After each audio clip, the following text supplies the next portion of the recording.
प्रभात नगरात बंद घर चोरट्यांनी फोडले, 1.5 तोळे सोन्यासह पितळी भांडे लंपास।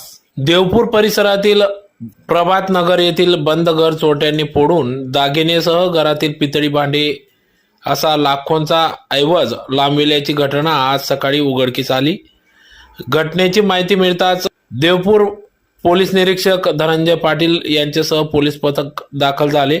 देवपूर परिसरातील महापालिकेचे दवाखान्यालगत असलेल्या प्रभात नगरात विनोद बोरसे यांचे घर असून प्लॉट नंबर 41 या ठिकाणी भाडेकरू म्हणून राम निकम हे काही दिवसांपूर्वीच या ठिकाणी राहण्यासाठी आले होते, परंतु ते काही कामानिमित्त बाहेरगावी गेले असता त्यांचे घर बंद असल्याची संधी चोरट्यांनी साधली व घराला लावलेली कडीकोंडा तोडून आतमध्ये प्रवेश करीत कपाटातून ठेवलेले 1.5 तोळे सोन्याचे दागिने व घरातील पितळी भांडे असा सुमारे लाखोंचा ऐवज चोरट्यांनी लांबविला असल्याचे समजते। तर याबाबत गुन्हा दाखल होण्याचे काम उशिरापर्यंत सुरू होते।